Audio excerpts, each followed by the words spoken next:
Hi friends, welcome to our YouTube channel. Today நம்ம கோல்டுக்கெல்லாம் கேட்குற மாதிரி பெப்பர் ரசம் பண்ண போகிறோம். அதுக்கு நான் வந்து மிக்சியில் ஒரு 20 மிளகு எடுத்துருக்கேன். அது கூட ஒரு ஸ்பூன் அளவு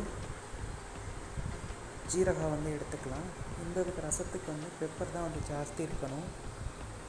இப்போ வந்து இதை வந்து நல்லா வந்துட்டு மிக்சியில் வந்துட்டு அரைச்சிக்கலாம். அது கூடவே ஒரு 5-6 பூண்டு பாருங்கள், ஒரு 5-6 பூண்டு எடுத்துக்கோங்க.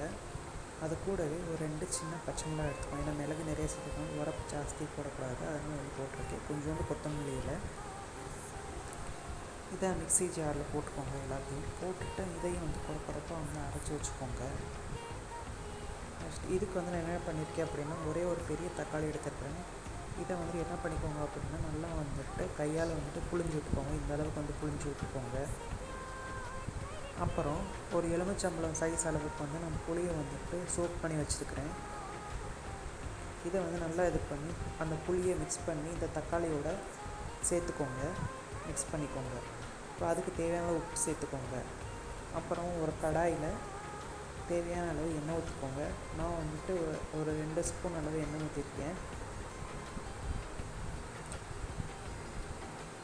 ஸோ அதில் ஒரு 1/4 ஸ்பூன் வந்துட்டு வெந்தயம் சேர்த்துக்கோங்க. வெந்தயம் வந்து குளிர்ச்சினால வெந்தயம் சேர்த்துக்கோங்க.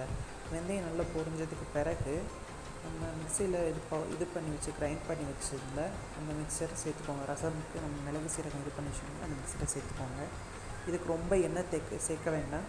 ஓரளவுக்கு லைட்டாக டவா ஃப்ரை மாதிரி பண்ணால் போதும்.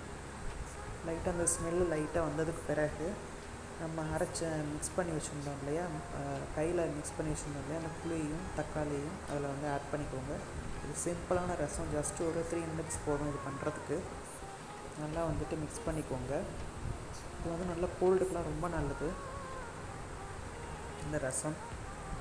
அதில் வந்துட்டு கொஞ்சோண்டு லைட்டாக கொதிக்கும் போது கொஞ்சம் மஞ்சள் போடுறதுக்கும், எப்பயும் கொதிக்கும் போது போட்டுக்கோங்க. ரசமுக்கு கொஞ்சம் கடுத்து போகாமல் இருக்கும் ரசம் கொதித்தாலும். அப்புறம் வந்து கொஞ்சோண்டு வந்துட்டு பெருங்காயம் சேர்த்துக்கோங்க. நல்லா பாருங்கள், இந்த அளவுக்கு கொதிச்சோடனே நம்ம கட் பண்ணிடணும் கொத்தமல்லி இலை வந்து சேர்த்துக்கோங்க.